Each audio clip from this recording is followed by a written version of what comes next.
तेल की दुनिया में बहुत बड़ा झटका। झटका ये आया है कि यूएई ने बोला कि भई हम लोग तो ऑयल का कार्टेल जो है, जो दुनिया में ऑयल की कीमतों को पर, ऑयल की अवेलेबिलिटी पर पूरी तरह से कंट्रोल रख के बैठा हुआ था, जिसका नाम है ओपेक, उसको छोड़ रहा है। इससे भारत को बहुत फ़ायदा होने वाला है। आइए देखते हैं कैसे। नमस्कार, जय हिंद, जय Bharat and welcome to Dev talks. This is Aadi Achint. Election के सीजन के अंदर भी ऐसे-ऐसे झटके आ रहे हैं दुनिया में, जहाँ पर आप देखेंगे कि भैया इसको अगर हमने इग्नोर करा तो we will basically not understand दुनिया किस तरह जा रही है। ओपेक है क्या? ऑयल प्रोड्यूसिंग कंट्रीज़ का जो एक कंट्रोल सिस्टम है, एक बेसिकली एक सप्लाई कार्टेल इसको बोलते हैं, जहाँ पर मेंबर्स साथ में बैठ के ऑयल प्रोडक्शन कोटास को डिस्कस करते हैं कि कौन कितना तेल बनाएगा, उससे ज़्यादा उसको अलाउड नहीं होता है। सप्लाई को कट करते हैं जब प्राइसेज़ उनको ज़्यादा चाहिए होती है, सप्लाई को कम करते हैं जब उनको प्राइसेज़ ज़्यादा कम चाहिए होती हैं और उसके बाद किस तरह से ये बेसिकली 40% ग्लोबल ऑयल प्रोडक्शन को कंट्रोल करते हैं। इनके पास एक रियल पावर है, ठीक है? इनके पास ये रियल पावर तेल की नहीं है बट कोऑर्डिनेशन, डिसिप्लिन और मार्केट मार्केट का जो एक एक रिश्ता था उसके साथ इनकी पावर है। Saudi Arabia, UAE, Kuwait, Iraq, Iran and OPEC plus के अंदर रशिया, कज़ाकिस्तान, नाइजीरिया, अंगोला इस तरह के देश आते हैं। ओपेक एक कहीं न कहीं अगर अमेरिका के एंगल से देखें और एक एक नॉर्मल वर्ल्ड के एंगल से भी देखें, एक स्ट्रैटेजिक प्रॉब्लम चैलेंज बन चुका था। क्यों? क्योंकि एक इकोनॉमिक ऑक्सीजन जो तेल देता है, उसको पूरी तरह से ये कंट्रोल करते थे। अब ये कंट्रोल करते थे तो दुनिया के अंदर इन्फ्लेशन कितनी होगी, इंडस्ट्रियल ग्रोथ कितनी होगी, मिलिट्री लॉजिस्टिक्स कैसे चलेगी, इसके ऊपर इनका पूरा जमावड़ा था। 1973 में इन लोगों ने ऑयल एम्बार्गो लगा दिया और इससे ग्लोबल इकोनॉमिक शॉक आया। अभी भी देखते हैं जिस तरह से स्ट्रेट्स ऑफ हॉर्मूज के अंदर जो पूरा गड़बड़ हो रखी है, उससे दुनिया के अंदर पूरा एक इकोनॉमिक शॉक चल ही रहा है। अमेरिका की तरफ से पिछले 15 से 20 साल में ये जो डिपेंडेंस है और ये जो कार्टेल की डोमिनेंस है, इसको तोड़ने के लिए काफ़ी काम किया जा रहा है। अब चक्कर क्या है? अमेरिका के पास अपना तेल भी आया, जिसको बोलते हैं शेल बूम। दुनिया का टॉप प्रोड्यूसर भी बन गया, सो 20% से ज़्यादा वो अभी कहीं न कहीं ग्लोबल आउटपुट को कंट्रोल करता है। ओपेक अगर 40 करता है इतने सारे लोगों के साथ, अकेले ही 20% को कंट्रोल करता था। इसके बाद इन्होंने सोचा क्या कि भई ये जो कार्टेल है, इसको किस तरह से तोड़ा जाए। सऊदी यूएई के बीच में झगड़े थे, ईरान एक डिस्रप्टर था और कहीं न कहीं इसके अंदर कुछ फूट डाल के इसको तोड़ा जाए। इससे काफ़ी चीज़ें ठीक भी होंगी और काफ़ी चीज़ें गड़बड़ भी होंगी।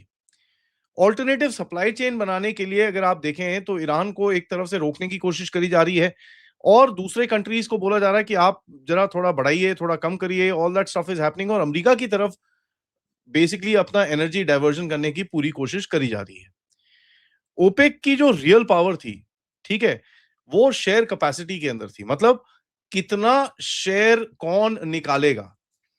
अब ये साथ में बैठ के डिसाइड करते थे कि भैया कौन कितना तेल निकालेगा, उससे चक्कर क्या होता है कि भैया उस कंट्री की जो इकोनॉमिक ग्रोथ है, वो इन इन पूरे कार्टेल के ऊपर डिपेंडेंट होती थी एंड ये ऑयल प्रोड्यूसिंग नेशंस की अपनी बात बता रहे हैं।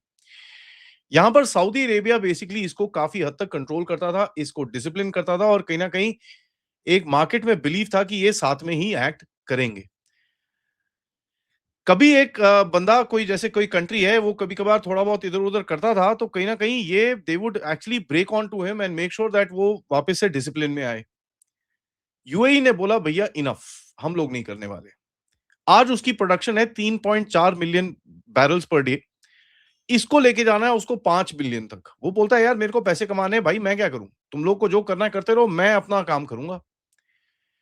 प्लस अमेरिका की तरफ से जो यूएई को पुश किया गया होगा कि साहब जरा आप ये स्टेप ले लो, don't worry we will figure it out. UAE के पास ऑप्शन भी है जो उसकी अपनी पाइपलाइन है, ये फुजैरा तक जाती है जहाँ पर स्ट्रेट्स ऑफ होर्मुज़ का कोई लेना-देना नहीं है।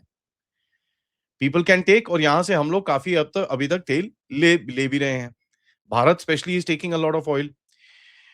तो यूएई बोलता है यार इनफ मैं नहीं करने वाला, मैं कोई लिमिट आउटपुट नहीं करूँगा, मेरे को जो करना है मैं करूँगा। मैंने बहुत पैसे लगाए हैं अपने तेल के धंधे के ऊपर और हमको बेचना है। और इसमें एक स्ट्रक्चरल कॉन्ट्रडिक्शन आता है। सऊदी बोलता है भैया जरा प्राइसेस को हाई रखो। यूएई बोलता है यार भैया अभी इस टाइम पे दुनिया के अंदर हालत खराब है। मैं तेल बेचूँगा, मेरे को पैसे बनाने हैं यार, इतना तुम्हारे चक्कर में ये वॉर लड़ रहा हूँ मैं। ऊपर से मेरे ऊपर इतने हमले हो रहे हैं, आई नीड मनी नाउ। तो फुजैरा का जो एक रियल गेम चेंजर यूएई ने जो बना के इस टाइम पे रखा हुआ है, alternate supply routes for oil without going through the straits of Hormuz. और ये चीज मैं बहुत टाइम से बोल रहा हूं कि कहीं ना कहीं ये होगा, दिस विल हैपन। क्योंकि जिस तरह से स्ट्रेट्स ऑफ हॉर्मुज में ईरान भी बदतमीजी कर रहा है और ऊपर से ओपेक का कार्टेल लोगों को रिस्ट्रिक्ट कर रहा है, कहीं ना कहीं somebody will break, and this, ladies and gentlemen, is the exact one of the biggest reasons of the war is to break this particular cartel। इससे पूरी तरह से बाईपास होएगा, ठीक है, डायरेक्ट एक्सेस मिलेगा यूएई को और जियोपॉलिटिकल जो उसके ऊपर रिस्क है वो कम होगा। अब कहीं ना कहीं ईरान अगर इसके ऊपर हमला करता है तो obviously that's a big problem, but UAE का जो तेल है इस समय पर it becomes more reliable than others. दूसरे बोलेंगे नो, नहीं नहीं, मेरी कैपेसिटी नहीं है, we can't give it to you. UAE बोलता है ले जाओ भाई, मेरे पास 2 मिलियन बैरल एक्स्ट्रा पड़ा है, ले जाओ, no problem, 2 million a day मैं आपको देता हूं। And 2 million barrels a day is a lot of oil at this point of time. इस टाइम पे यूएई ने ड्रामेटिकली नहीं बोला कि भैया मैं जा रहा हूं ये वो एंड ऑल दैट। उसने बोला है कि भैया ये कोटा छोटा मैं नहीं मानता, मैं अपनी ऑटोनॉमी के हिसाब से काम करूंगा, मेरी अपनी जो एक्सपोर्ट कैपेसिटी है उसको मैं करूंगा। एंड अगर यूएई इससे निकलता है तो करीब करीब 10 से 13% तक ओपेक का जो जो जो गेम है उसको झटका लगता है। लेकिन यार तेल क्वांटिटी से कोई फर्क नहीं पड़ता, पड़ता है डिसिप्लिन से। यूएई क्या तेल को भर सकता है मार्केट के अंदर जो अभी इस टाइम पे क्रूड क्रूड की ऑयसिस प्राइसेस ऊपर है? क्या यूएई अपना तेल डाल के उसको ठीक कर सकता है? नहीं। बट यूएई कर क्या सकता है कि धीरे धीरे करके अपनी प्रोडक्शन कैपेसिटी बढ़ा सकता है।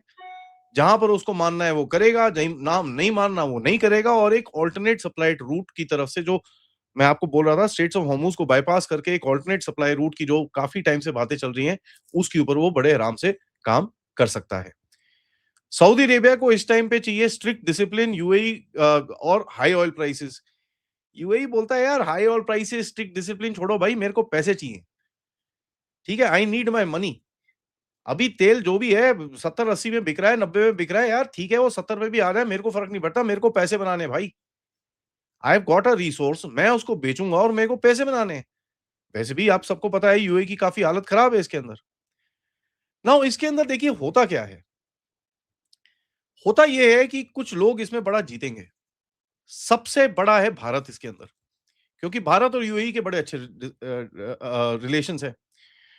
तो हमारे लिए तो बहुत अच्छा होगा। आपने देखा ही है, जयशंकर जी भी अभी होके आए, अजीत दोवल साहब भी होके आए। Excuse me. तो उसके अंदर कुछ ना कुछ कोऑर्डिनेशन तो चल ही रही होगी। So India wins hugely. China कहीं ना कहीं थोड़ी सी लेवरेज लेने की कोशिश करेगा, but at the end of it China can't go against the entire OPEC cartel.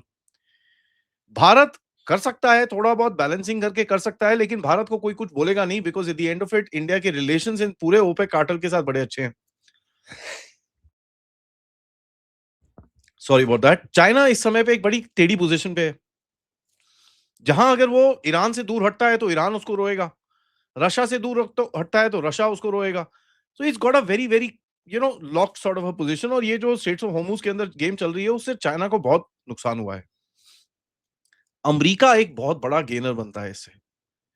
That means America की जो इस टाइम पे पॉलिसी है कि भाई ईरान को ठोकना है, ईरान को ठोकने से हो क्या रहा है कि प्राइसेस ऊपर जा रही हैं। अब प्राइसेस अगर ऊपर जा रही है तो अमेरिका के ऊपर प्रेशर बनता है। अगर ये चीज धीरे धीरे करके यूएई थोड़ा सा ईज अप कर सकता है without the cartel being there, America को बल्ले बल्ले। अपना तेल तो वो बेच ही रहा है, यूएई को भी बोलेगा भैया बेच, no no tension. So America का जो गेम है, ये जो कार्टेल तोड़ने का, प्रीटी मच धीरे धीरे करके वो सेट होता हुआ दिख रहा है। यूएस ने अपनी शेल की डोमिनेंस बनाई है, एंड इन इनके अंदर ये कॉन्ट्रडिक्शन जो है उसको थोड़ी सी आग देने की इन्होंने कोशिश जरूर करी है, और ऊपर से ईरान के युद्ध के साथ ये पूरा game literally exploded.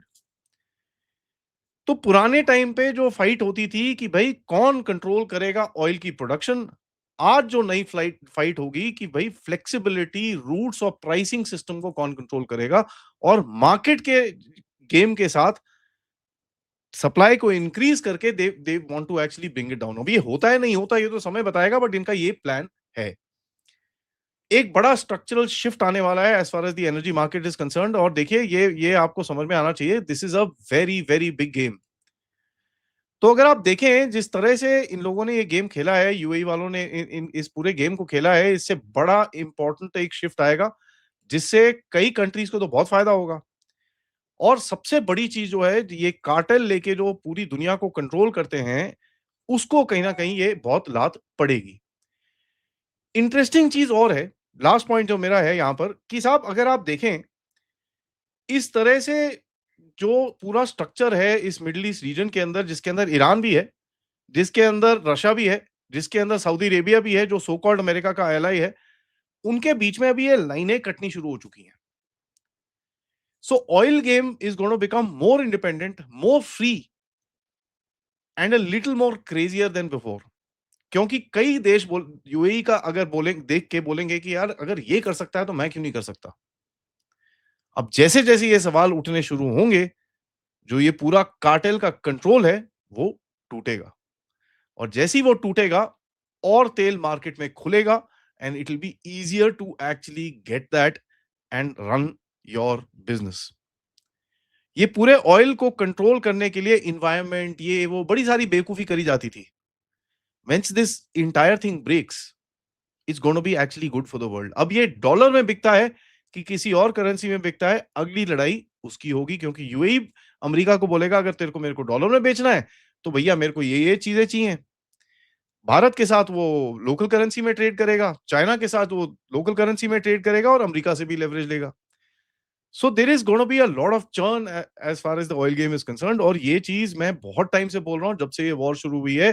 This war is about oil, not about the control of oil, but the control of the flow of oil.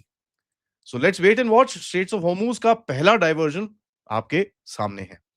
Thank you for watching this video. Video को लाइक करिए, subscribe करिए and share this with your friends and families. End of course if you can support the channel, QR code, PayPal, super sticker, super chat से आप support कर सकते हैं। नमस्कार, जय हिंद, जय भारत।